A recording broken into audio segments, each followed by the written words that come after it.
यहाँ पर उपस्थित विधानसभा में मेरे सहकारी मित्र मालेगांव मध्य के आमदार माननीय मुफ्ती इस्माइल साहब, मंच पर सभी प्रतिनिधि नेतागण,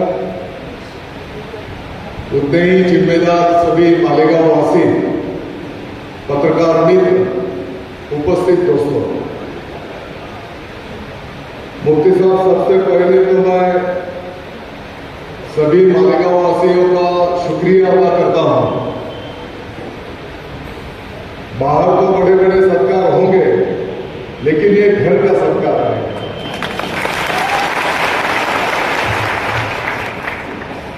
महाराष्ट्र के मुख्यमंत्री एकनाथ जी शिंदे साहब के नेतृत्व में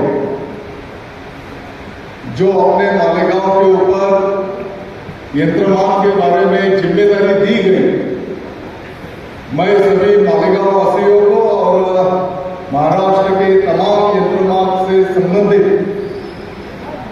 फिर कामगार से लेकर, हम जैसा बोलते हैं कपास उगाने वाले किसान से लेकर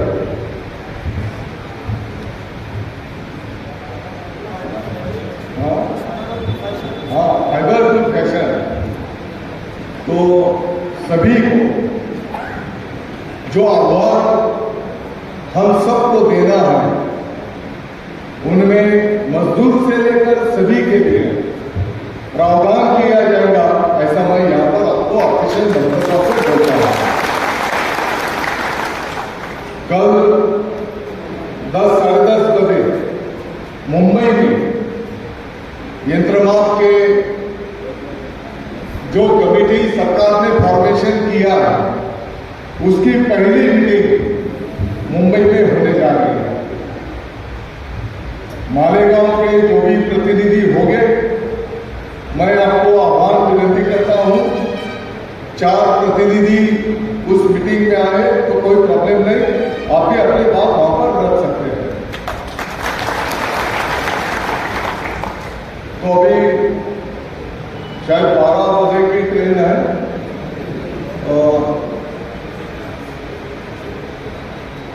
आप सबकी जो भी उम्मीदें हैं, मुझे भी बहुत डिटेल में ध्यान है ऐसा मैं मानता नहीं, लेकिन जो भी आपका अनुभव है, जो भी तजुर्बा है, क्योंकि खेती के बाद मैं समझता हूं सबसे ज्यादा रोजगार देने वाली ये इंडस्ट्री है।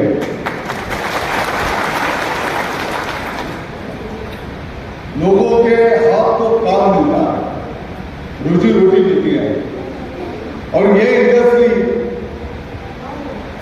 चूल्हा जलाने का काम करती है, रोजी रोटी का काम करती है।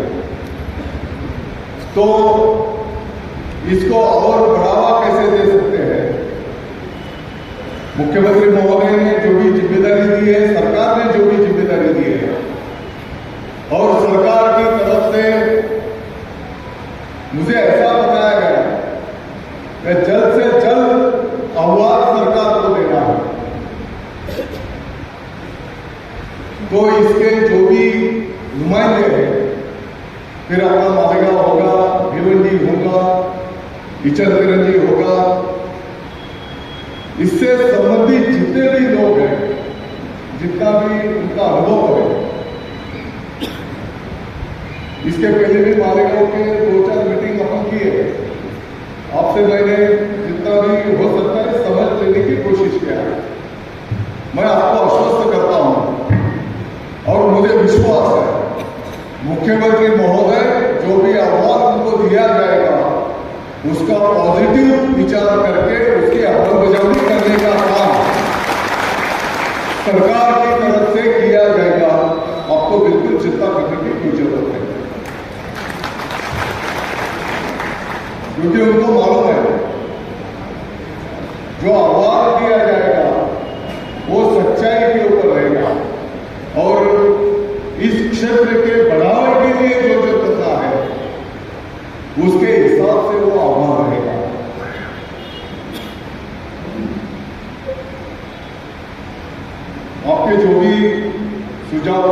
जो भी आपके मार्गदर्शन रहेगा, इसके पहले भी कुछ मेमोरेंडम लिखित में दिए हैं। इसके बावजूद आपके मन में और कोई बात होगी तो मैं आपको रिक्वेस्ट करूंगा, मुफ्ती साहब के पास आप अपने सुझाव दे सकते हैं, और जो भी जिम्मेदार संगठन है उन संगठन के पास भी आप अपने सुझाव वहां पर दे सकते हैं, क्योंकि कल शाम को और मैं वापस आने वाला हूं। और मैं समझता हूं और कुछ प्रमुख लोगों की 1-2-4 घंटे की मीटिंग लेंगे आप मालेगांव में, ताकि पूरे डिटेल में समझकर उसको आगे बढ़ाने का काम सरकार की तरफ से ज्यादा कैसे कर सकते हैं।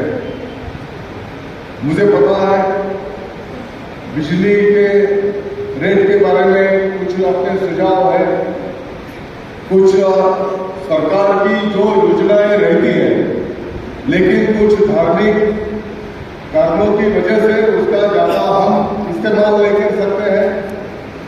तो अपना धार्मिक का जो भी नियम है उसको धक्का न लगते हुए उससे रास्ता कैसे निकाल सकते हैं, वैसा भी सरकार को हम सुझाव देंगे। मुझे इस बात का भी एहसास है, हमारे मालेगांव में 3.5 लाख से ज्यादा पावर लूम्स है, और जो जूनियर प्लेन पावर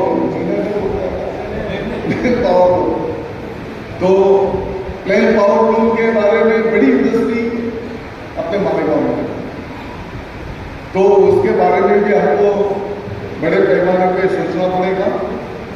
फिर जिन्होंने उसमें और आधुनिकता लाई है, यही प्लेन पावर को और आधुनिक कैसे कर सकते हैं, उसके लिए भी सरकार की तरफ से क्या सपोर्ट मिल सकता है, और मॉडर्न जो प्रॉब्लम्स है उसके बारे में भी और क्या करना चाहिए।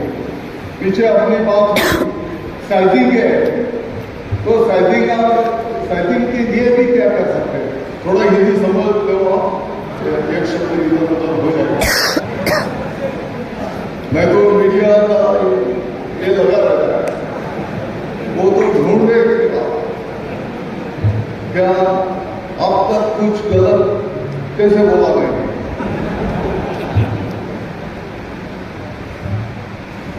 तो आप चिंता मत कीजिए, मैं आपको आश्वस्त करता हूं, जो महाराष्ट्र की जिम्मेदारी मुख्यमंत्री महोदय ने अपने मालेगांव के ऊपर दी है, वो अच्छी तरह कैसे निभाकर इस इंडस्ट्री को और सपोर्ट कैसे मिलेगा, इस इंडस्ट्री का और बढ़ावा कैसे दिया जा सकता है, इसके लिए उस आह्वान में सभी प्रावधान करने की कोशिश करेंगे। इतना ही मैं आज के इस शुभ मौके पर आप सबको बताना चाहता हूं। मुफ्ती साहब, जो एक कैनाल का जो रोड है, जब हम छोटे थे तो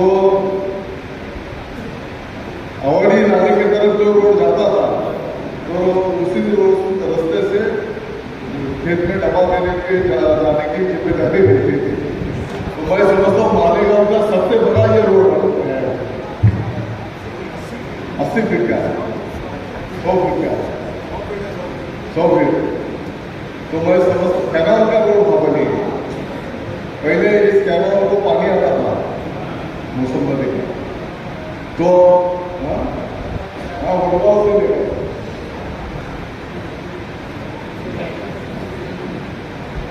तो ये रोड को हमको अच्छा बनाना पड़ेगा।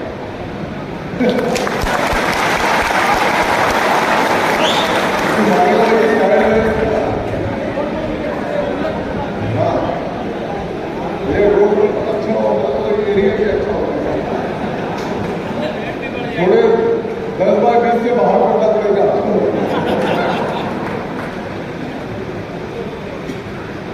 और आप चिंता मत कीजिए, मालेगांव शहर के विकास के लिए आपको दिखेगा 2024 साहब अभी 10 महीने अपने हाथ में हैं।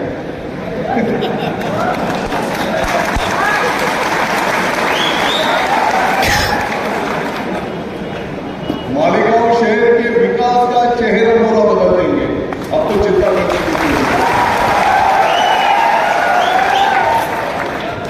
मुख्यमंत्री महोदय, दोनों उप मुख्यमंत्री महोदय अपने साथ हैं। जितना ज्यादा से ज्यादा निधि डेवलपमेंट के लिए अपने मालेगांव शहर को ला सकते हैं। और मंच पर तो सभी नेतागण हैं, उनको भी पता है जब मालेगांव का प्रोग्राम बनता है, ठीक है, थोड़ा मतदार संघ का ध्यान रखना पड़ता है, तो थोड़ा उस साइड में, क्योंकि जनता की अदालत में जाने का है 10 महीने के बाद, तो थोड़ा उधर झुकता भाव देते हैं, नहीं ऐसा नहीं होता है। लेकिन उसके साथों साथ इधर मुफ्ती साहब है, सब जिम्मेदार नेतागण है, और यहां पर जो नहीं है उनको भी पूछकर प्रोग्राम बनाना है। आप उनसे भी पूछ सकते हैं कि भाई आप 2 काम 4 काम आप सुझाव मालेगांव शहर के विकास के लिए। मैं राजकीय टीका टिप्पणी भाषण इसमें पढ़ता नहीं, लेकिन एक बात है, 2024 पवार साहेब मालेगांव शहराच्या विकासाचं चित्र बदलण्याचं वर्ष राहणार।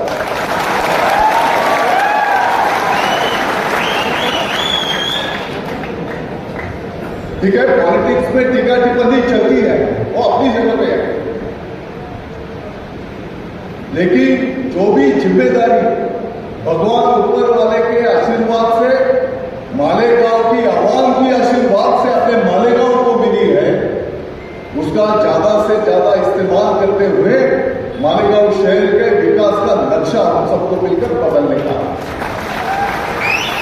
और आप मालेगांव में जहां पर भी घूमेंगे, आपको मालेगांव के डेवलपमेंट के विकास का काम चालू दिखेगा। मालेगांव में बहुत गरीब लोगों की बस्ती है, और आज तक बहुत सारे दुख मालेगांव वालों ने सहे हैं। तो इसके लिए आरोग्य से लेकर शिक्षण से लेकर सभी क्षेत्र में मालेगांव के विकास के लिए काम किया जाएगा। मैं आप सबका शुक्रिया अदा करता हूं, और ये घर का सरकार है, घर की शाबाशी तो और जोश भरने का काम करती है। तो कल की मीटिंग में आज के आपके आशीर्वाद, आपकी दुआ कल की मीटिंग में आपको दिखाई देगी।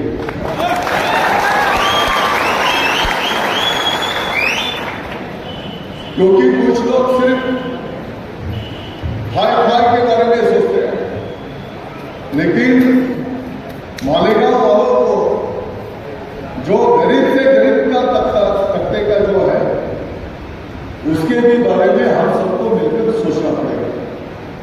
जैसे सादे पावर से हैं, तो उनके लिए भी क्या कर सकते हैं, जो अपने सुझाव रखे हैं।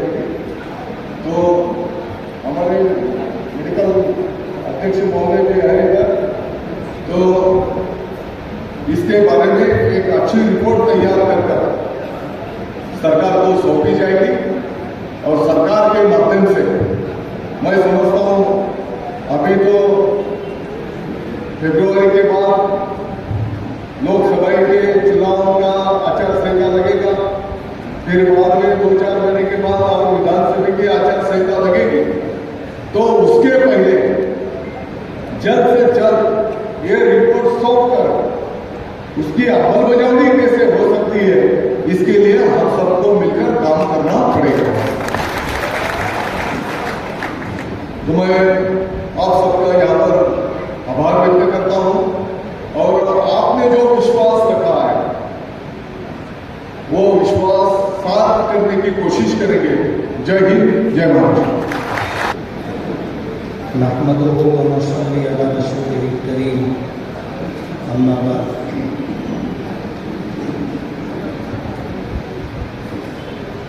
आज की इस बामकसद प्रोग्राम के सदर मोहतरम मालेगांव की गैर मारूफ शख्सियत सदर साहब को बहुत कम लोग जानते होंगे। इस प्रोग्राम के इनेकाद के लिए जब मशवरा हुआ तो ये मरहला दरपेश था कि इस प्रोग्राम की सदारत कौन करे। मैं हाजी यूसुफ इलियास साहब और उनके तमाम पावरलूम तंजीमों के जिम्मेदारान को मुबारकबाद दूंगा कि उन्होंने एक छोटे बुनकर को इस प्रोग्राम की सदारत दी। आज के इस प्रोग्राम के सदर मोहतरम नसीर अहमद अंसारी साहब और प्रोग्राम के कन्वीनर हाजी मोहम्मद यूसुफ इलियास साहब, साजिद अंसारी साहब, यूसुफ नेशनल वाला, समीउल्लाह अंसारी, खुर्शीद चमड़े वाला, शब्बीर देव वाला, निहाल दाने वाला, साजिद अंसारी, राजू बिक्कू, दत्तू हशमतुल्ला, शकील फैजी साहब, अतहर अशरफी साहब, फारूक फिरदौसी साहब, तमाम पावरलूम तंजीमों के सुदूर व अराकीन और हाज़रीन मजलिस, ये गैर सियासी जलसा है। बहुत दिनों के बाद स्टेज पर आपके रूबरू होने का मौका मिला है। मेरे पास कहने के लिए बहुत लंबी तहरीर, लेकिन आप घबराइए मत। वजह उसकी ये है कि हम लोगों को कल की जो ऑफिशियल मीटिंग है, सरकार की तरफ से जो कमेटी बनाई गई है, अभी हमारे मिनिस्टर दादा भूसे साहब ने उसको क्लियर किया, वाज़ेह किया कि वो मीटिंग बम्बई में है, मालेगांव में नहीं। मालेगांव के लोगों को एक ज़माने से बेवकूफ़ बनाया जा रहा है और जिस चीज़ की कोई हकीकत नहीं होती, सच्चाई नहीं होती, उसे लोगों के दरमियान इस तरह पेश किया जाता है कि जैसे ये हकीकत और सच्चाई है।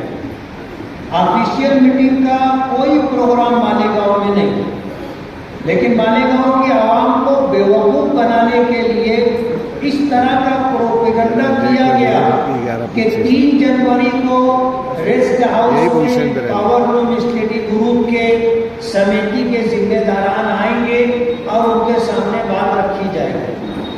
ये बात बिल्कुल बोगस है, इसका हकीकत और सच्चाई से कोई ताल्लुक नहीं। ये जो पहली मीटिंग होने वाली है वो कल 10:30 बजे बम्बई में रखी जाएगी और इस सिलसिले में दादा भूसे साहब बम्बई के लिए निकल चुके हैं और उन्होंने हमें इस बात का पाबंद किया है कि 15-17 तंजीमें हैं पावरलूम की, जिनमें से 13 लोगों के लेटर पैड छप चुके हैं, कुछ लोगों के लेटर पैड छपने बाकी हैं। इन तंजीमों में से कुछ 3-4 लोग आए और उस मीटिंग में शरीक हों। मेरे मुताबिक ये बात चलाई गई कि इनकी कोई हैसियत नहीं है और इनको जो समिति या कमेटी बनाई गई उसमें नुमाइंदगी नहीं मिली और भिवंडी के आमदार रईस शेख साहब को लिया गया। मैं आपको ये बताना चाहता हूँ, इस तरीके की कमेटियों में शामिल होना मेरे लिए कोई बड़ी बात नहीं है। अभी यूसुफ इलियास साहब ने ये बात कही कि इससे पहले 3 कमेटियां बन चुकी और उन कमेटियों में जब मालेगांव को नुमाइंदगी नहीं दी गई थी तो तंजीम के जिम्मेदारों को इसका शदीद एहसास था कि मालेगांव को नुमाइंदगी नहीं दी गई है। तो मैंने सरकार की तरफ से एक GR निकल चुका था और एक मरतबा GR निकल जाने के बाद दोबारा GR नहीं निकलता, लेकिन मालेगांव के लोगों को ये एहसास था कि हमारे साथ नाइंसाफी हुई है और प्लेन सादा पावरलूम का दूसरा बड़ा मरकज मालेगांव है, इसलिए तंजीम के लोगों को नुमाइंदगी मिलनी चाहिए। तो मैंने बाकायदा बात की और गुफ्तगू करने के बाद 3 3-4 लोगों को उस कमेटी में शामिल करवाया और नया जीआर इस सिलसिले में निकला। अगर मुझे समिति में शामिल होना हो तो सिर्फ मुझे एक तहरीर, एक लेटर मिनिस्टर को देना होगा, उस समिति में मेरा नाम आ जाएगा। लेकिन जब ये समिति बनने लगी तो उस वक्त हाउस के अंदर मैं हमारे इस स्टेट के चीफ मिनिस्टर एकनाथ शिंदे साहब के पास उठ करके गया। दादा भूसे साहब से मैंने इजाजत ली कि मैं आपके ताल्लुक से बात करना चाहता हूँ। उन्होंने कहा कि आप बात कीजिए। मैं चंद्रकांत दादा पाटिल के पास गया और उनसे मैंने बात की। उनकी इजाजत के बाद मैंने एकनाथ शिंदे साहब से ये बात कही कि जो समिति आप बना रहे हैं इसका चेयरमैन दादा भूसे साहब को करो। जाहिर बात है, उनके चेयरमैन बन जाने के बाद हम अपनी सब बात उनके सामने खुल करके रख सकते हैं।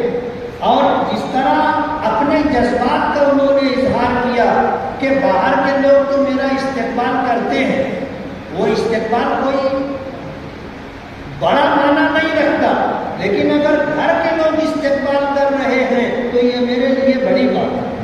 आज हम लोगों ने उनका इस्तेकबाल किया है और हमें उम्मीद है कि जब हमारा ही आदमी इस कमेटी का चेयरमैन है तो जो अहवाल पेश किया जाएगा उस अहवाल पर सरकार कोई अच्छा फैसला लेगी। आज हमारी हर बात उन्होंने सुनी। कल पहली मीटिंग होने वाली है मुंबई में और ये पहली ऑफिशियल मीटिंग है, लेकिन उस मीटिंग में शिरकत से पहले ये पावरलूम तंजीमों के जिम्मेदारान बैठे हैं। दादा भूसे साहब ने ये बात कही कि आप अपने मुतालबात जो पावरलूम तंजीम को बढ़ावा दे, प्लेन पावरलूम को आगे ले जाए और रोटी रोजी का मसला हल हो, चाहे वो पावर से जुड़ा हुआ मसला हो या यार्ड से जुड़ा हुआ मसला हो या कपड़े से जुड़ा हुआ मसला हो। आप मुझे अपनी तजावीज दीजिए, हम मीटिंग के अंदर उसको रख करके बात करें। और बड़ी बात है, उन्होंने हमसे तहरीर तो ले ली, लेकिन ये बात भी उन्होंने कही कि अगर आपको मजीद कुछ तजावीज देना हो तो हम उसको लेने के लिए तैयार हैं। और उन्होंने हमें बम्बई बुलाया है, हमें भी बम्बई जाना है और हम लोग कल की 10:30 बजे की मीटिंग में शरीक होंगे, अपनी बात रखेंगे और उसके बाद हम लोगों की वापसी होगी। तो मालेगांव में कोई ऑफिशियल मीटिंग होने वाली नहीं है। इस तरह का जो प्रोपेगेंडा किया जा रहा था जो बिल्कुल बेबुनियाद और बोगस है। नुमाइंदगी के सवाल पर जैसे मेरे बारे में कहा जाता है कि इन्होंने आज तक कोई नुमाइंदगी नहीं की, मैं आपको ये बताना चाहता हूँ कि इस सिलसिले में हमारी नुमाइंदगी अल्हम्दुलिल्लाह आज से नहीं 2005 से है, जब मेरी कोई सियासी हैसियत नहीं थी। 2007 में हमने कारपोरेशन का इलेक्शन लड़ने का प्रोग्राम बनाया था और कारपोरेशन का इलेक्शन लड़ा गया। अगर कांग्रेस पार्टी की 29 सीटें आई थी और 29 कारपोरेटर थे तो हमने इलेक्शन लड़ा था, हमारे 28 कारपोरेटर आए। लेकिन इससे पहले 2005 में सूबेदार रेस्ट हाउस औरंगाबाद में जब वहाँ विलासराव देशमुख साहब चीफ मिनिस्टर थे, वो आए थे तो एडवोकेट मोमिन मुजीब और मेरे साथ तंजीमों के कुछ लोग गए थे। हमने विलासराव देशमुख साहब से मुलाकात की और उन्होंने कहा कि आपको क्या चाहिए मालेगांव के लिए। तो हमने उस मौके पर जो डिमांड रखी थी उस डिमांड के पेश नजर 225 करोड़ 225 करोड़ रुपया उन्होंने मालेगांव को दिया। अगर आपको याद होगा तो आप मेरी इस बात की तारीफ करेंगे। मालेगांव के जो एमसीबी बोर्ड के लोग थे उन्होंने इस इंफ्रास्ट्रक्चर के लिए जो 225 करोड़ रुपया आया था उसका इस्तेमाल नहीं किया, एक बहुत बड़ी रकम वापस गई। और उसके बाद 2009 में 26 अप्रैल 2005 में हमने ये मुतालबा रखा था कि मालेगांव के पावरलूम बुनकरों से रिलेटेड जो मसाइल हैं, जो परेशानियां हैं, उसे हल करने के लिए आप हमारा तो विलासराव देशमुख साहब ने महाराष्ट्र के बिजली के डायरेक्टर अजय मेहता साहब को मालेगांव भेजा था। ये पावरलूम तंजीमों के लोग बैठे हुए हैं, रेस्ट हाउस में उनके साथ मीटिंग हुई थी। लेकिन कहते हैं ना कि कोर्ट के तौर पे मैं कहूँगा जभी टेढ़े टेढ़े लोग रहे। और शायद इसका पस मंजर आपको ना मालूम हो तो मैं बता दूं। एक अन्ना वाले थे, बुजुर्ग थे, उनकी बीवी उनकी बुजुर्गी की कायल नहीं थी, उनकी विलायत को मानती नहीं थी। वो आए दिन जब उनके मुरीदीन, मुतवस्सिलीन, मुंतसिबीन आते थे तो वो अपने शौहर को कहती थी कि बड़े बुजुर्ग बने उठते हो, अल्लाह वाले तो हवाओं में उड़ते। अब इन्होंने अल्लाह से दुआ की कि अल्लाह ये करामत मुझे दे दे, कम से कम मेरी बीवी तो मान ले। दुनिया तो मानती है, अल्लाह ने करामत दे दी। वो बस्ती के बाहर गए, उड़ते हुए आए और शहर के ऊपर उन्होंने चक्कर लगाया। सारा शहर निकल करके घरों से देख रहा था, बीवी ने भी देखा कि कोई उड़ रहा है अल्लाह वाला। उसके बाद जब शाम को वो घर आए तो बीवी कहने लगी कि बड़े अल्लाह वाले बने फिरते हो, आज एक अल्लाह वाले को देखा जो हवाओं में उड़ रहा था। तो शौहर ने पूछा देखा था? बोले हाँ। बोले यही वो तेरा शौहर नामदार था। बोले जभी टेढ़े टेढ़े लोग, जभी टेढ़े टेढ़े उड़ रहे थे। अब जिनको नहीं मानना है वो तो इसी तरह की बात करें। मेरे पास मैंने क्या किया है इस सिलसिले के अंदर पूरी तफसील है, लेकिन ये मेरा स्टेट नहीं है। मैं सियासी तकलीफ करने के लिए नहीं खड़ा हुआ हूँ। ये स्टेट और मालेगांव पावरलूम तंजीमों का स्टेज है और मुझे यहाँ एक मुकर्रिर की हैसियत से, एक मेहमान की हैसियत से बुलाया गया। मैं कोई सियासी तकलीफ करने के लिए नहीं खड़ा हुआ हूँ। दो मुद्दे हैं जिस पर मुझे गुफ्तगू करनी है, वरना मालेगांव के बेशुमार मसाइल। आज नशे को लेकर के हम परेशान हैं। कुत्ता बोली खा करके हमारे नौजवान कटर लेकर के निकलते हैं, किसी का मोबाइल छीन लेते हैं, किसी के हफ्ते भर की पगार छीन लेते हैं और फिर कटर मार देते हैं। इस तरह की जो सूरत हाल है मालेगांव के लिए बिल्कुल एक मसला है। बिजली के मसाइल हैं, पावरलूम प्राइवेट बिजली कंपनी के। आज सिर्फ वो कारखानेदार और साइजिंग वाले ही परेशान नहीं है, घर होती यानी घर में जो हम लोग बिजली इस्तेमाल करते हैं वो लोग भी परेशान। पावरलूम बिजली कंपनी आई है, स्टेज पे वो लोग बैठे हुए हैं जो इस बात की गवाही देंगे। मैं इसकी शदीद मुखालफत करता था कि मालेगांव को प्राइवेट बिजली कंपनी के सुपुर्द नहीं करना चाहिए, हमें इसकी मुखालफत करना चाहिए। लेकिन कुछ लोग थे जो बाकायदा मुझे समझाते थे और एक मरतबा नहीं कई मरतबा उन्होंने ये बात समझाई कि आप इस बात की मुखालफत मत करो, प्राइवेट बिजली कंपनी आएगी, मालेगांव के बिजली के मसाइल हल हो जाएंगे। अगर ट्रांसफार्मर जलेगा 1 घंटे के अंदर ट्रांसफार्मर लग जाएगा। प्राइवेट बिजली कंपनी आएगी जो आज 50 साल पुराने कंडक्टर हैं और 50 साल पुराना इंफ्रास्ट्रक्चर है, ये सब दुरुस्त हो जाएगा और जो बिजली के ताल्लुक से वोल्टेज कम होता है ये खत्म हो जाएगा और 24 घंटा हमको बिजली मिलेगी। इस तरह समझाया जाता था कि सुन करके हैरत होती थी। आज वो लोग रो रहे और कई मरतबा उन्होंने ये बात कही कि आप मुखालफत करते थे, हम आपको समझाते थे। आज सूरत हाल ये है कि पूरा शहर चोर हो गया है। जिन्होंने कभी जिंदगी में चोरी नहीं की, आज ये प्राइवेट बिजली कंपनी उनको चोर बता रही है। और दुख की बात यह है कि इस बात को सियासी नुक्ता नजर से देखा जा रहा है।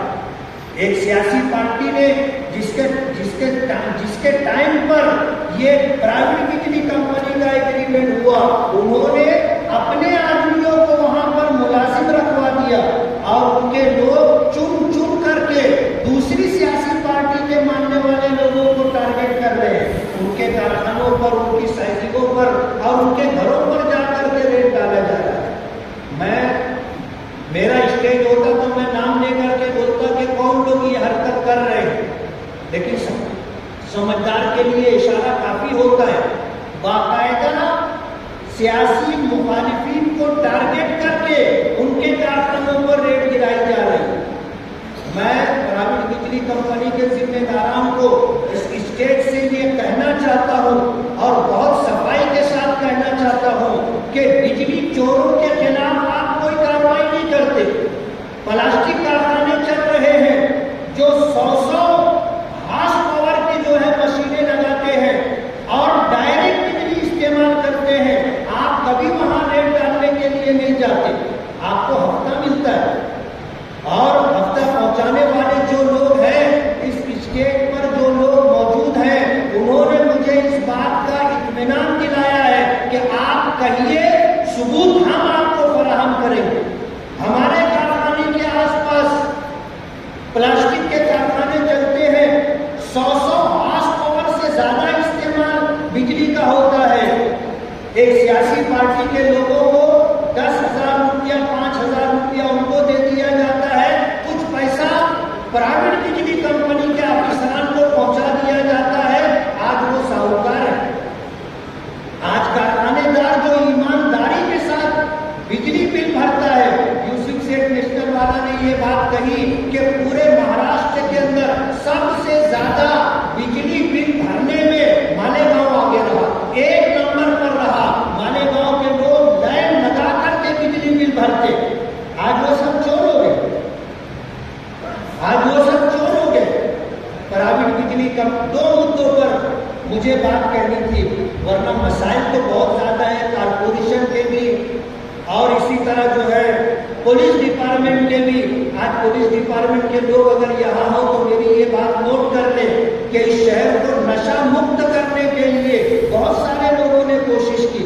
हमारे जो सीनियर एसपी हैं शाहजी उमर साहब, वो खुद इस मामले को लेकर के बहुत फिक्रमंद है, लेकिन मकामी पुलिस स्टेशन के जो जिम्मेदार हैं वो 10-20 कूड़ी रखने वाले छोटे छोटे दुकानदारों पर रेड कर रहे हैं और उनके ऊपर केस बनाया जा रहा है। लेकिन जो लोग बड़ा माल लेकर के मालेगांव आते हैं, कोई कच्ची है और कोई मेमन है और कोई अंसारी है और कोई दमनी है, मैं किसी का नाम नहीं लेना चाहता, लेकिन जो लोग लाखों रुपये का माल लेकर के आते हैं आप कभी उनके ऊपर रेड नहीं करते।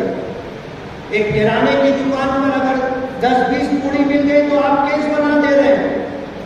एक पान की टपरी वाला 10-20 पूड़ी अगर रखा है तो आप केस बना दे रहे हैं। लेकिन जो लाखों रुपये का माल लेकर के आ रहे हैं और जो कंपनियां करोड़ों रुपये का माल तैयार कर रही हैं, आज तक आपने उनके ऊपर रेड नहीं की। आज कुत्ता गोली खा करके जिस तरह लूटमार की जा रही है, मालेगांव में जिस तरह 2 व्हीलर की चोरी हो रही है, अब तो बात इससे आगे बढ़ गई 4 व्हीलर की भी चोरी हो रही है, एक चोर भी पकड़ा नहीं जाता। और मालेगांव में ऐसा हो रहा है कि गाड़ी चोरी की जाती है और कुछ लोग आगे कहते हैं कि तुम्हारी गाड़ी मिल जाएगी, तुम 10,000 रुपया दे दो, गाड़ी आपको वापस मिल जाएगी। यानी गाड़ी हमारी चोरी होती है और हमसे 10,000 15,000 ले करके गाड़ी हमारे घर पहुंचा दी जाती है। चोरों ने एक नया तरीका इख्तियार कर लिया। जाहिर बात है बगैर आपकी सरपरस्ती के ये काम नहीं हो सकता, ये हम मान के चल रहे हैं। पुलिस डिपार्टमेंट के कुछ लोग हैं, मैं डिपार्टमेंट के जिम्मेदारों से कहता हूं कि आपकी सब में काली भेड़ है जो पूरे डिपार्टमेंट की बदनामी का सबब है।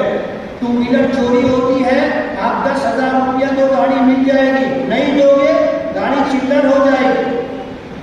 ये जो सूरत हाल मालेगांव में है, इसे बदलना होगा।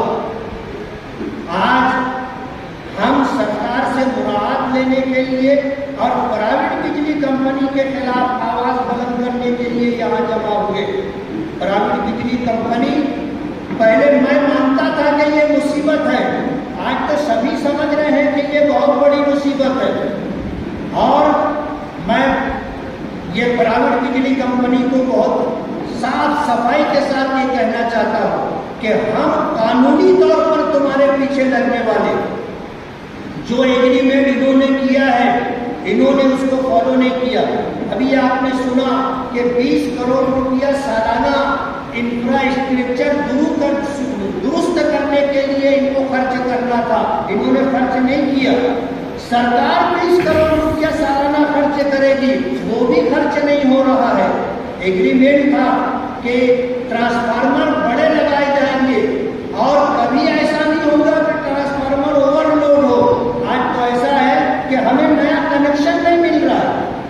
चोरी करने वाले घूम से जो है अपना काम कर रहे हैं, ईमानदारी से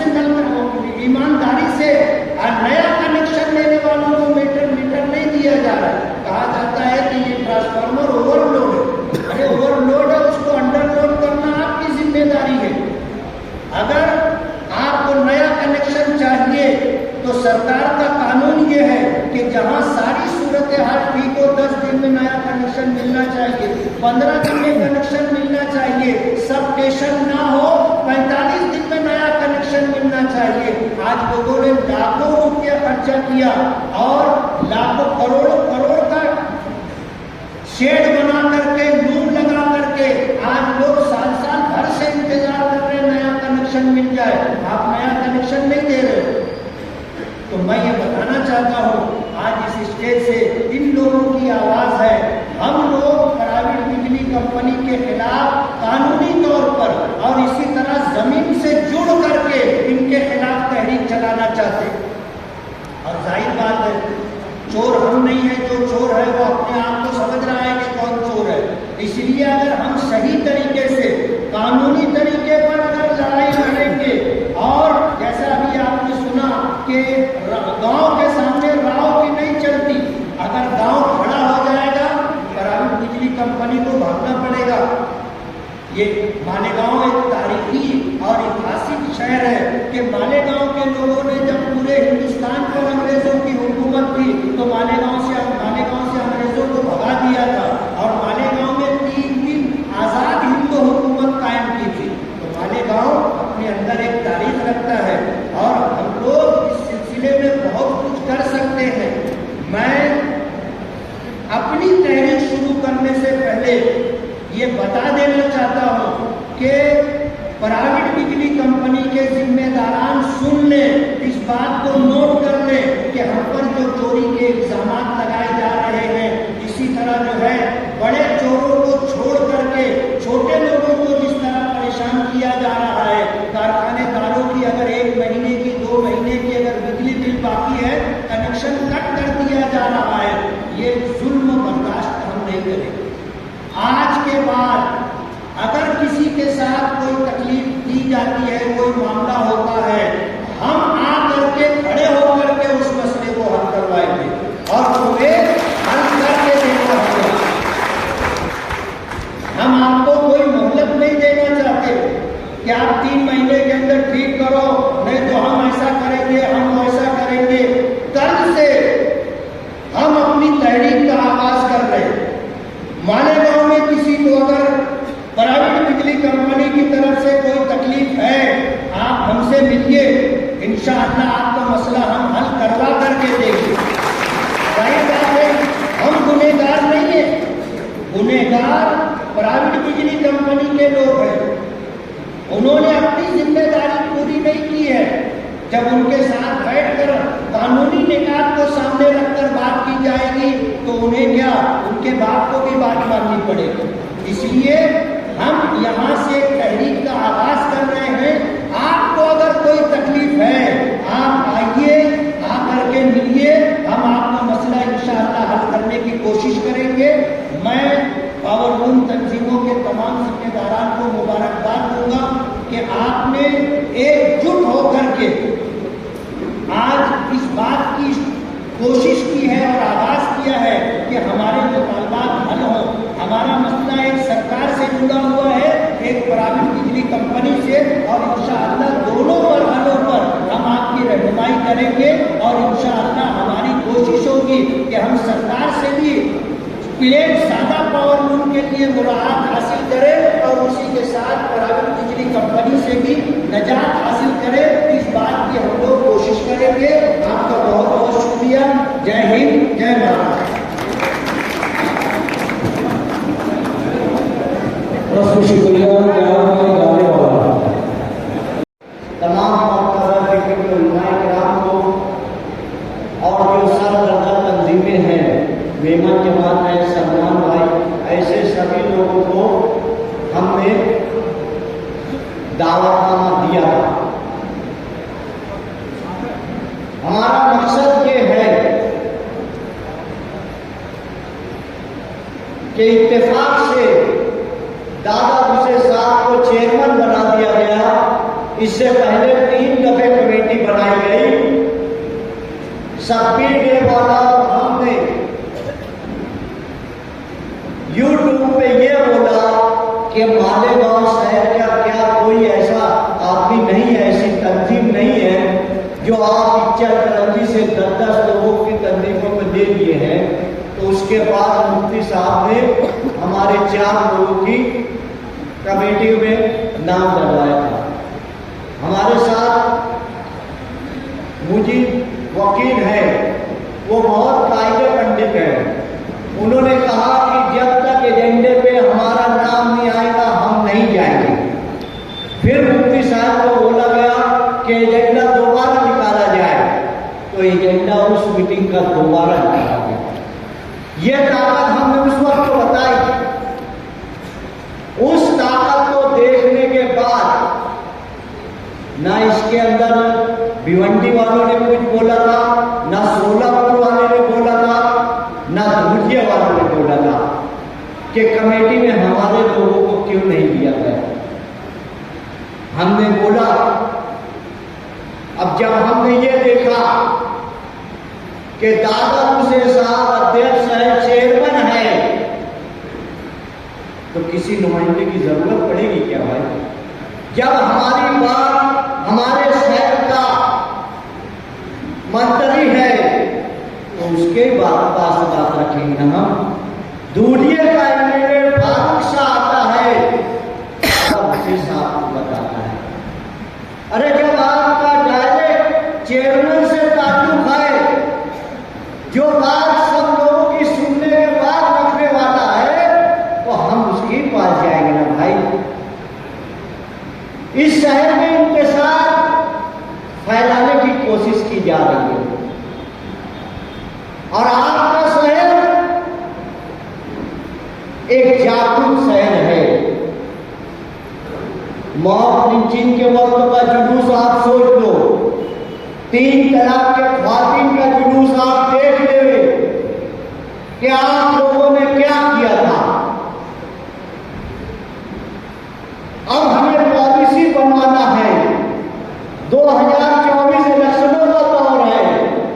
हर लीडर आपकी तरफ देखेगा, एक गली के अंदर आप कुछ बात करेगा, उसको भी केयर करेगा, उसके भी नजर डालेगा। और आपका शहर एकदम इत्तेहाद के साथ खड़ा हो गया और ये मान लिया कि जैसा इच्चाकरंजी के पास 4 स्कूलिंग मिले हैं, तो हमारे मालेगांव शहर के आसपास क्यों नहीं? अम्बरनेर स्पिनिंग मिल, 40 गांव spinning mill, Dhulia spinning mill, Malegaon spinning mill क्यों बंद है? तिगोड़ा से भी आना चाहिए। 100 से ज्यादा कोऑपरेटिव स्पिनिंग मिल महाराष्ट्र में है। सबसे ज्यादा कपास मराठवाड़ा में तैयार होती है। अगर हमको इस महीने से सूद मिलने लगेगा तो हमारी 10 पैसा 20 पैसा कॉस्टिंग कम हो जाएगी। और हम कितने के गुनेगार हैं? अरे हमको 50 पैसा घाटा जाता है तो हम मजदूरों के लिए 4 दिन चलाते हैं, घाटा सहते रहते हैं। हमें रुपया भी डर घाटा गया। हम इतिहास के साथ इस शहर को पावर लूम को 700 दिन बंद कराए, उसका बेनिफिट 4-4 महीने लोगों को मिला। अरे जब हम दादा पहुंचे 1990 में, ये देखा कि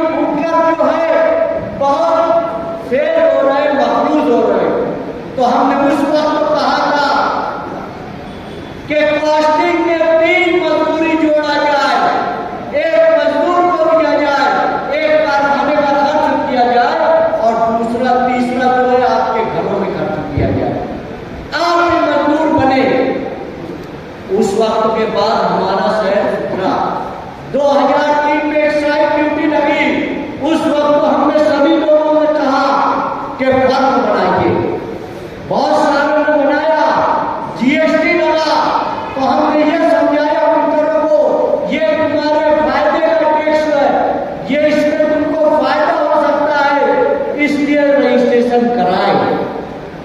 आज हमें ये लग रहा है कि दादा हुसैन साहब कल चेयरमैन बने हैं और उन्होंने हमसे बात करते हुए ये कहा कि आप मालूमात में लो हमारी इमेज क्या है। यानी मंत्री की इमेज क्या है, जाके सिंधे सरकार से पूछे या उद्धव सरकार से पूछे। मैं जब भी यानी वो मंत्री जब थे हर जगह का काम किए, ईमानदारी से किए, ऐसा वो उस वक्त तो रिस्पॉन्स बता रहे थे।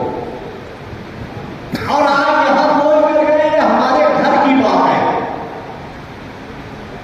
अगर कल सुबह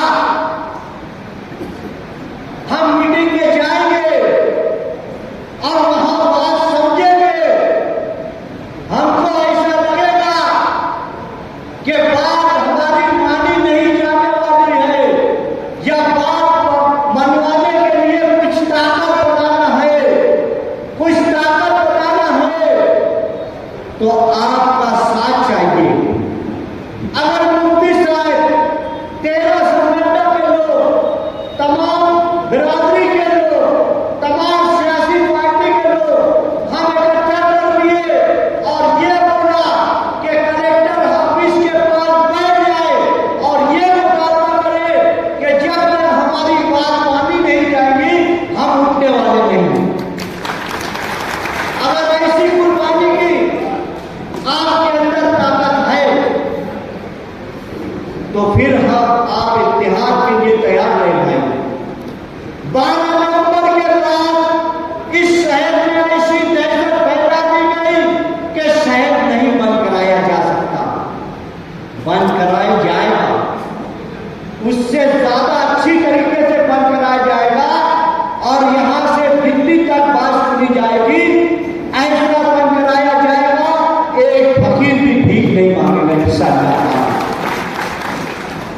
इस तहरीक के जरिए से जब पावर कंपनी को भगाना है, इस आंदोलन को आगे ले जाने के लिए वो दहशत भी आपके दिलों से हमको निकालना है। ये हमारी जिम्मेदारी है क्योंकि आप तहरीकी के शहर में रहते हैं, तहरीक चलाने वाले लोग हैं, आप किसी कानून से नहीं डरेंगे। मैं ये चाहता हूं कि आप यहां से उठने के बाद अल्हम्दुलिल्लाह अल्लाह का लाख शुक्र है कि यहाँ जितने लोग बैठे हैं 90% नौजवान हैं और नौजवान जिस तहरीक में पढ़ता है वो हालात बदल देता है। और आप लोगों के साथ मेरी यही उम्मीद है। आज हम वोट मांगने नहीं जाएंगे, नहीं जाए वोट मांगने नहीं आए हैं, ना हम आपको किसी वर्करी कराने के वास्ते यहाँ जमा किए हैं। हम शहर की सनद को बचाने के लिए किए। हम इस शहर में मसाजिद और मदारिस को अच्छा माहौल रहे, एजुकेशन का अच्छा माहौल रहे। आपके जेब में पैसा रहेगा तो आप बच्चे को स्कूल भेजेंगे, नहीं तो आप भी बच्चे को बोलेंगे चलो राशन भरो, चलो पानी उगाओ। ये हम नहीं चाहते। हम आपका स्टैंडर्ड ऑफ लाइफ वो बढ़ाना चाहते हैं। हर तहरीक में ऐसा ही हुआ है। हम जब 7 दिन बंद कराते थे तो 4 महीना आपकी कोई ड्यूटी कम नहीं होती थी। आपका जो बुनकर है, सेठ है, वो घाटे में नहीं जाता था, कोई अपना कारखाना दिखाता नहीं था, कोई अपना घर बेचता नहीं था। ये कोशिश रहती थी। 12 नवंबर के बाद मैं बहुत कोशिश किया कि 7 दिन दिवाली के वक्त बंद हो जाए। आप ये बात ध्यान रखें, जब जब हमारे बिरादरान वतन का 13वां महीना रहेगा, अधिक मास रहेगा, उस वक्त तो आपको ड्यूटी हर हाल में कंट्रोल करना पड़ेगी। आज हड़ताल हो गई, सब ट्रकें रुक गई, 4 से 8 रुपया किलो सूद बढ़ा दिया गया, कपड़ा कोई पूछ नहीं रहा है। अगर हम 7 दिन दिवाली के वक्त बंद कर दिए थे,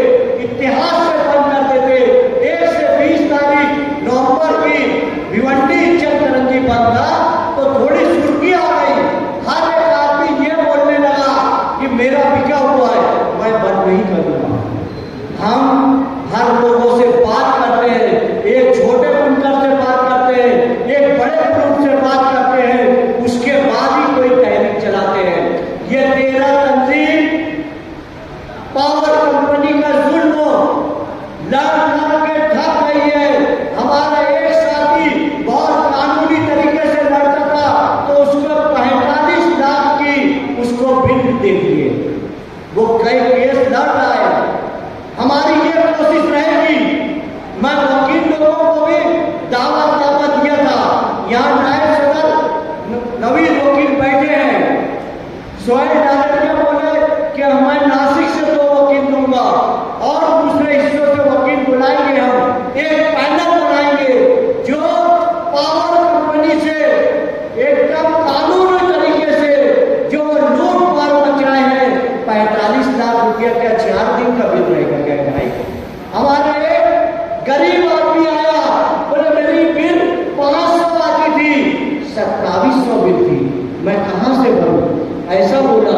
और ये चालाकी करते हैं, हर किसी के बिल में 100 यूनिट का अलग रेट है, 200 का अलग है, 300 का अलग है। ये आपके वहां 2 से 3 महीने बाद आते हैं ताकि आपका रेट ज्यादा हो जाए। आप जो 500 800 भरते थे वो 2000 3000 हो जाता है।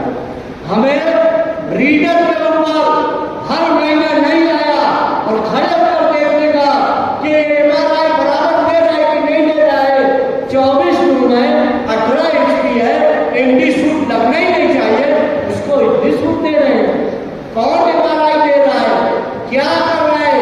जो उनसे लड़ाई करेगा उसको दबाने की कोशिश की जाती है। और कहां पर आखिरी चल रही है, कहां क्या हो रहा है, ये सब मालूम होने के बावजूद उनके नहीं कुछ कर रहे हैं।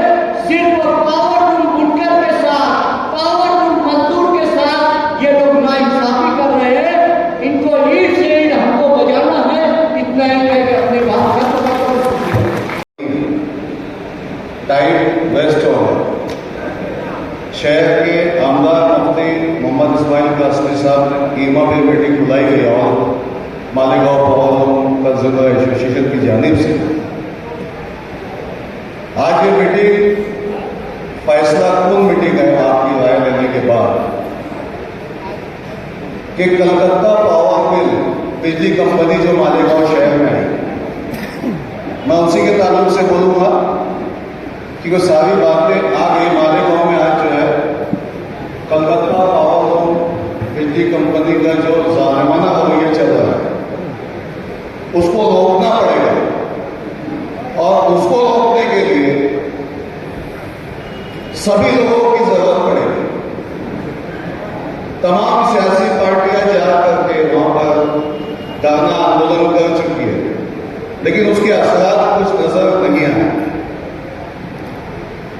बोलते रहे गांव के आगे गांव की नहीं चलती, तो जब तक आप लोग साथ नहीं देंगे इस प्लेटफॉर्म का तो एक कलकत्ता कंपनी बिजली को भगाने में आसानी पैदा नहीं हुई। आपका साथ इनको भगाने के लिए काफी होगा, इसलिए आप इस प्लेटफॉर्म का साथ दीजिए। बिजली कंपनी को भगाने का काम इस प्लेटफॉर्म करेगा इंशाअल्लाह। दूसरा, जैसे बार बार इस प्लेटफॉर्म से बोला जाता है कि बिजली चोरी है, हम कहां बिजली चोर है भाई? 2018 तक जब कलकत्ता कंपनी यहां पर नहीं आई थी तो नासिक जिले का रिकॉर्ड है, MACP के पास रिकॉर्ड है कि मालेगांव में सबसे ज्यादा बिजली बिल भरने वाला ये मालेगांव शहर है। तो हम कहां से चोर है?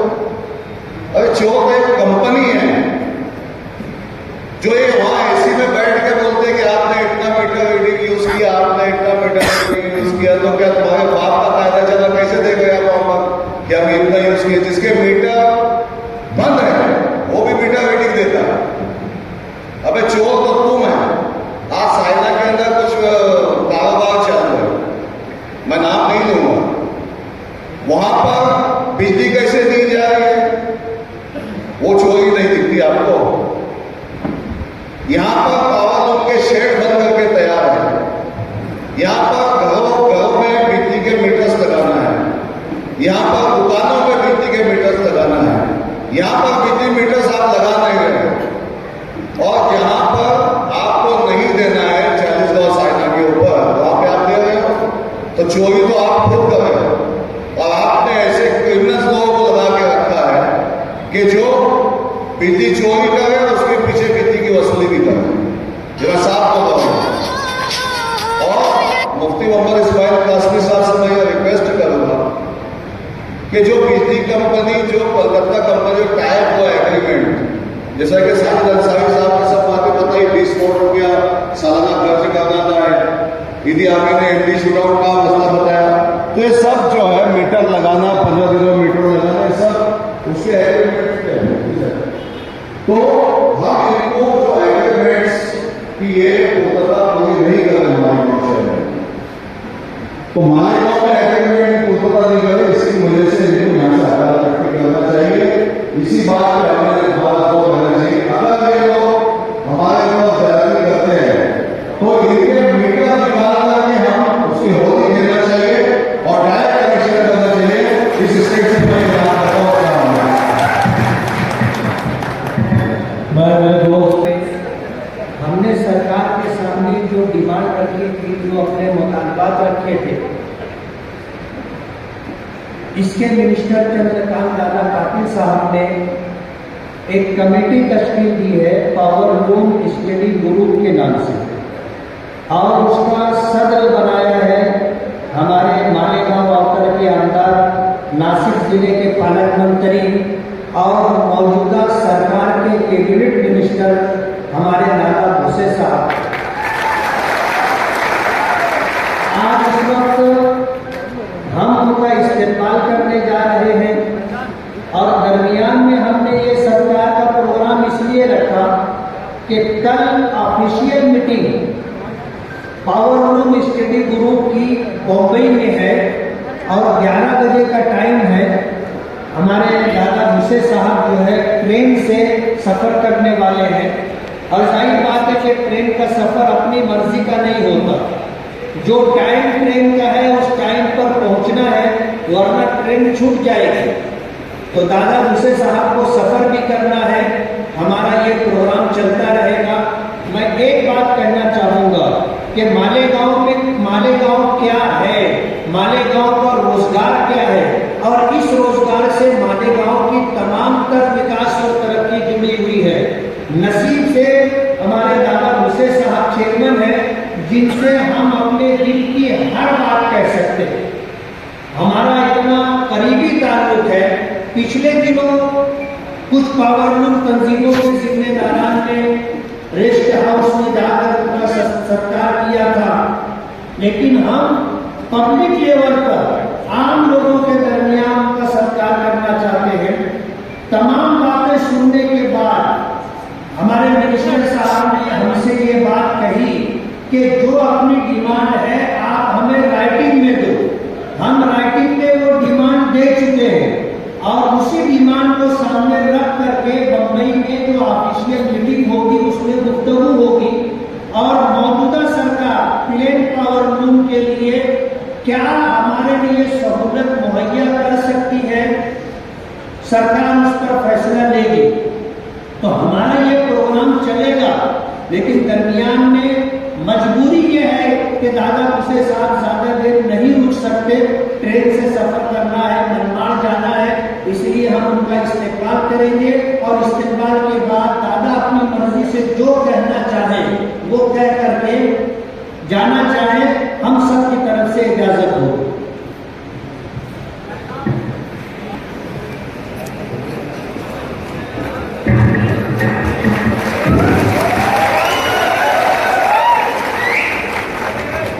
दादा जी भूसे साहब को जो है मुतबाद है किया जा रहा है। बहुत जोर की तालियों की गड़गड़ाहट में साथ ही साथ आए थे मोहम्मद नबी की मुतबाद है मतलब यूसुफ इलियास के साथ के हाथों से किया जा रहा है। एक मतलब फिर बहुत जोर की तालियों से मुतबाद हो गया है। मालेगांव के दिल की धड़कन पावर लूम जो है उस तकलीफ को महसूस करते हुए यहाँ मंच पर तमामी मजहबी तंजीमों के जिम्मेदार, सियासी तंजीमों के जिम्मेदार यहाँ मौजूद हैं। दरअसल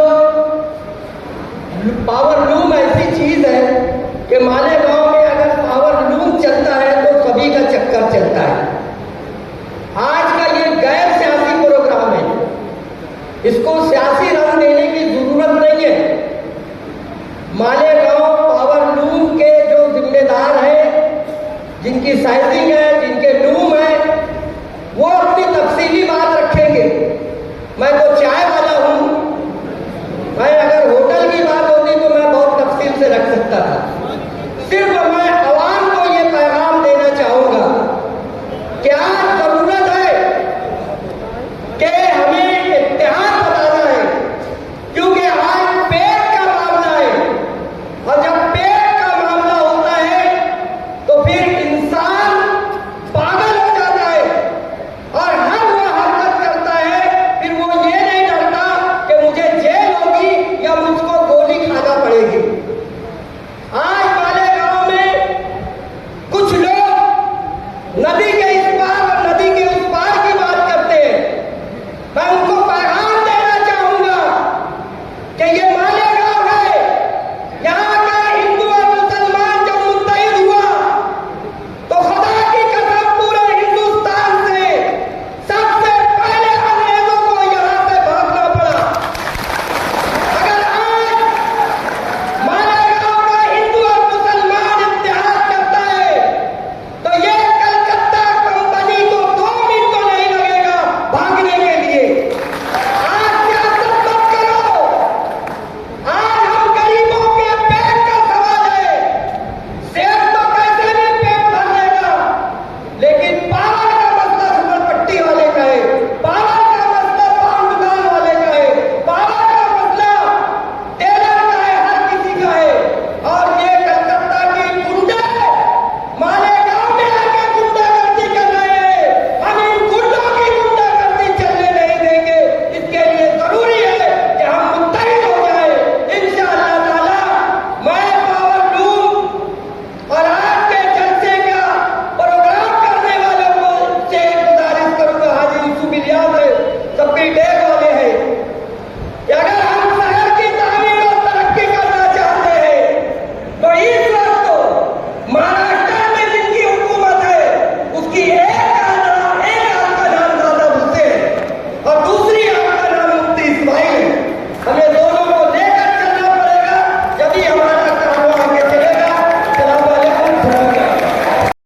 पक्षाचे कार्यकर्ते, कारखानदार, मजूर आणि विजेच्या संदर्भात सर्व ग्राहक आपण या ठिकाणी मोठ्या संख्येने उपस्थित झालेलो आहोत।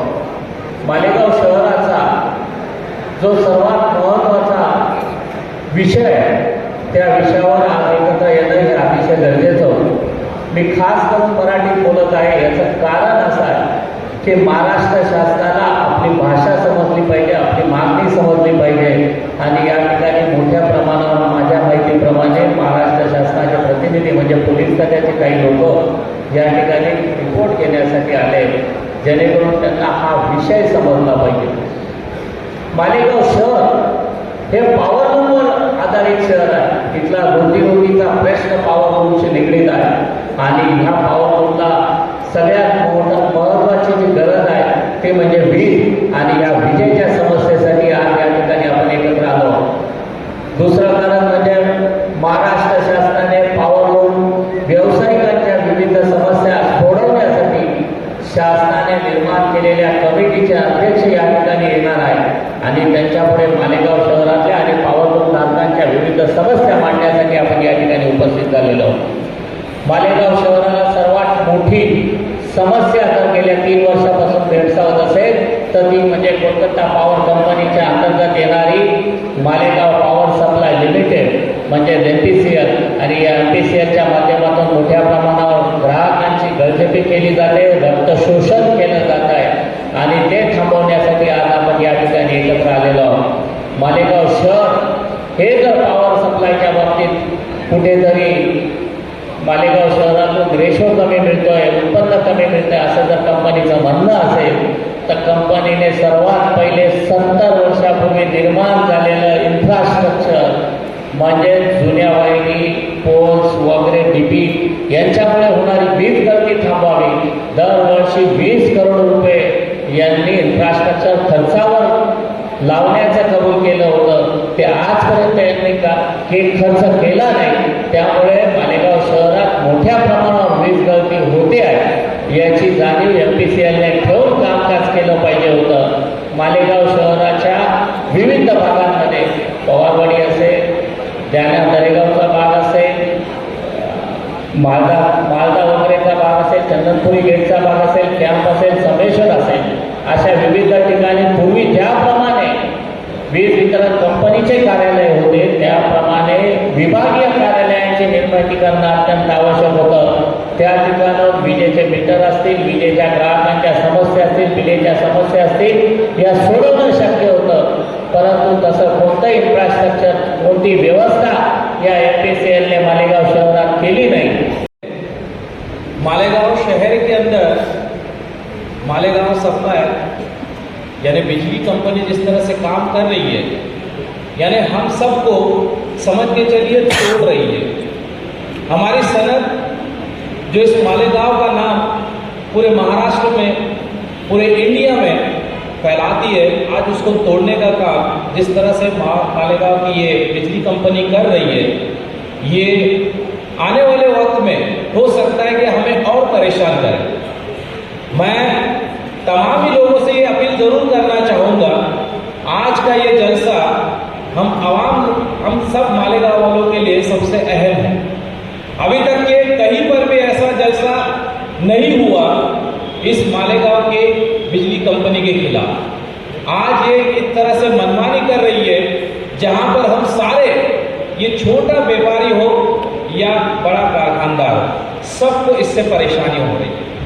मैं आज ही की बात कहना चाहूँगा, हमारे मालेगांव शहर के अंदर ये बिजली कंपनी क्या काम कर रही है. मैं स्टेज पर बैठे मेहमानान का भी इस तरफ ध्यान दिलाना चाहूँगा. आज की बात है, मालेगांव की जो बिजली कंपनी के कुछ लोग एक कारखाने में आए, उन्होंने कारखानदार को कहा कि आपके मीटर के अंदर फॉल्ट है और इसीलिए हम इसे ले जाएंगे और चेक करेंगे.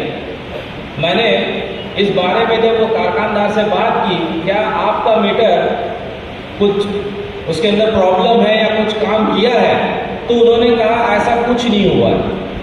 मतलब ये कुछ नहीं होने के बावजूद भी ये बिजली कंपनी अपनी मनमानी इस तरह से कर रही है कि जोर जबरदस्ती करके इन मीटर्स को ले जाती है और खुद ही उसके अंदर जो करना है वो